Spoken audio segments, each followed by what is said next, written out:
My name is Nick Brand. I'm the Director of Corporate Programs at the Chicago Council on Global Affairs, and thank you all for joining us this evening.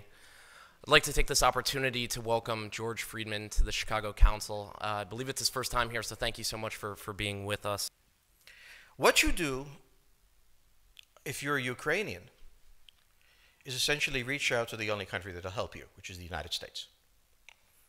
Last week, 10 days ago, General Hodges, Commander U.S. Army Europe, visited Ukraine. He announced that U.S. trainers would now officially be coming, not just unofficially coming. He actually pinned medals on Ukrainian fighters, which by protocol of the military is not the way. Foreigners don't get to pin on, medals, but he did, showing that this was his army. He then left and in the Baltics announced that the United States would be pre-positioning armor, artillery, and other equipment in the Baltics, Poland, Romania, and Bulgaria, which is a very interesting point. So the United States, and now yesterday the United States announced that it would be sending weapons. Tonight, of course, they denied it, but they are. The weapons will go. In all of this, the United States has acted outside the context of NATO. Because NATO has to have a 100% vote. Any one country can veto anything. And the Turks will veto it just for giggles. The point is that the United States is prepared to create a cordon sanitaire around Russia. Russia knows it. Russia believes that the United States intends to break the Russian Federation. I think that, as Peter Lorre put it, we don't want to kill you, we just want to hurt you a little bit. Either way, we are back at the old game. And if you go ask a Pole or a Hungarian or a Romanian, they live in a totally different universe from a German. And they live in a totally different universe from a Spaniard. So there is no commonality in Europe. But if I were a Ukrainian, I would do exactly what they're doing.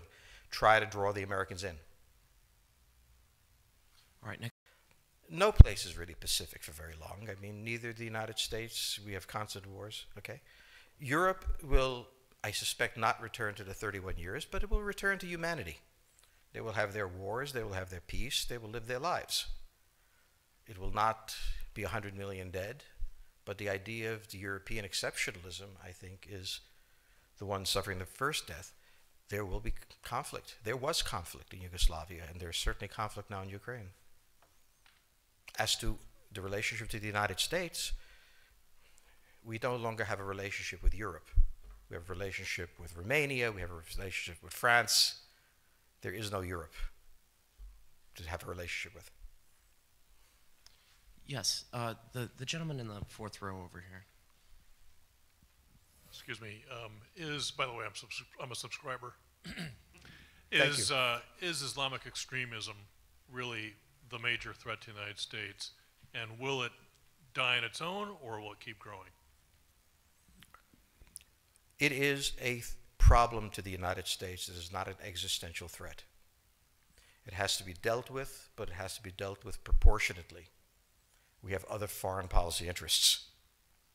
So, the primordial interest of the United States, over which for a century we have fought wars, the First, Second Cold War, has been the relationship between Germany and Russia, because united they are the only force that could threaten us, and to make sure that that doesn't happen.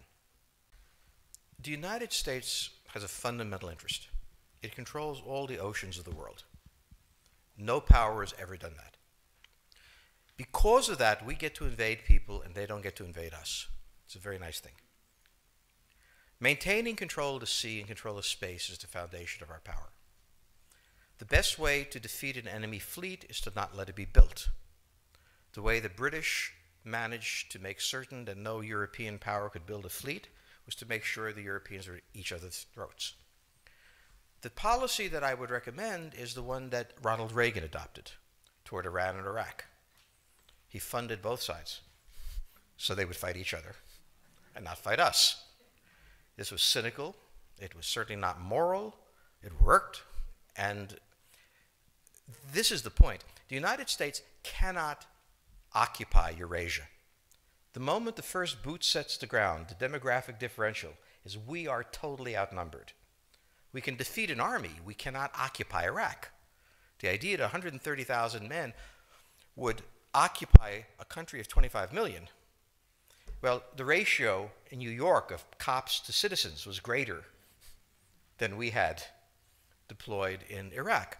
So we don't have the ability to go across, but we do have the ability to first support various contending powers so they concentrate in themselves with political support, some economic support, military support, advisors, and in extremis do what we did in Japan, in Vietnam, in Iraq, and in Afghanistan, spoiling attacks. The spoiling attack is not intended to defeat the enemy.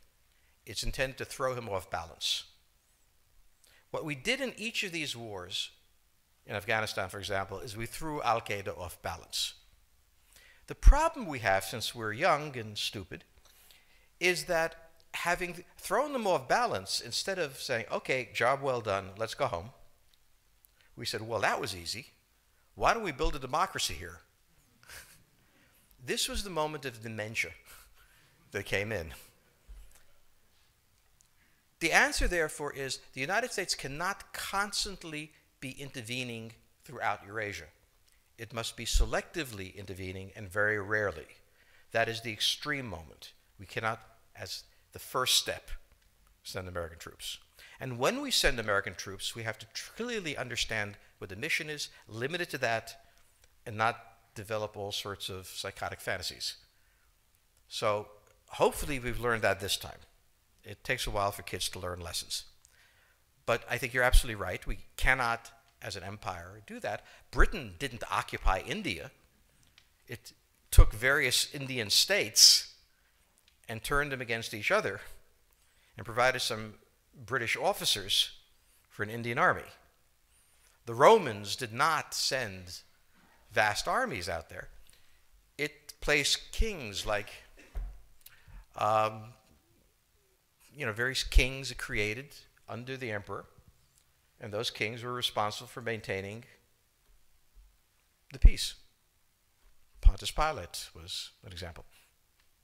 So empires that are directly governed by the empire, like the Nazi Empire, fail. No one has that much power. You have to have a level of cleverness. However, our problem is not yet that. It is actually admitting that we have an empire. So we haven't even gotten to that point where we don't think we can kind of go home and it'll be over and done. And so we're not even ready for chapter 3 of the book. The question on the table for the Russians is, will they retain a buffer zone that's at least neutral?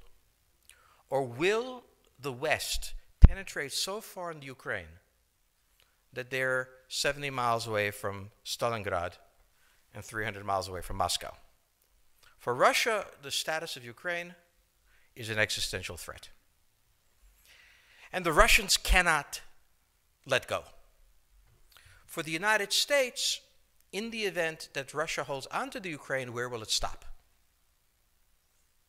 Therefore, it's not an accident that General Hodges, who's been appointed to be blamed for all of this, is talking about prepositioning troops in Romania, Bulgaria, Poland, and the Baltics.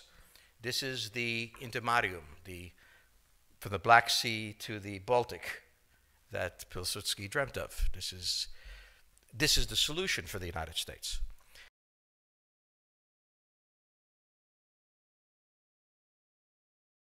The issue to which we don't have the answer is, what will Germany do?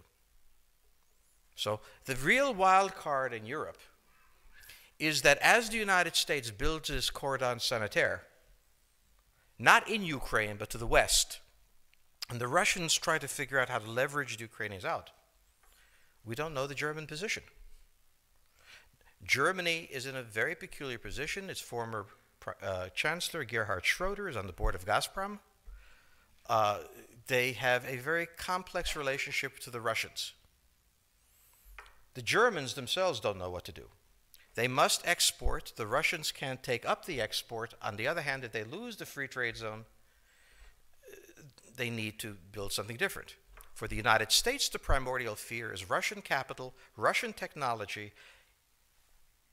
German technology and German capital, Russian natural resources, Russian manpower, as the only combination that has for centuries scared the hell out of the United States. So how does this play out? Well, the U.S. has already put its cards on the table. It is the line from the Baltics to the Black Sea. For the Russians, their cards have always been on the table. They must have at least a neutral Ukraine, not a pro-Western Ukraine. Belarus is another question. Now, whoever can tell me what the Germans are going to do is going to tell me about the next 20 years of history. But unfortunately, the Germans haven't made up their mind. And this is the problem of Germany always.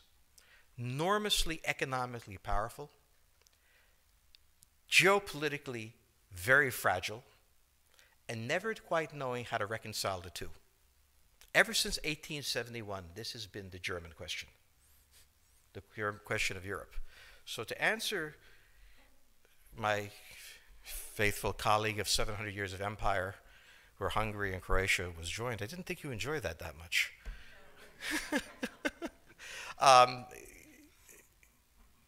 Think about the German question, because now it's coming up again. That's the next question that we have to address. And we don't know how to address it. We don't know what they're going to do. And unfortunately, that's all we have time for this evening.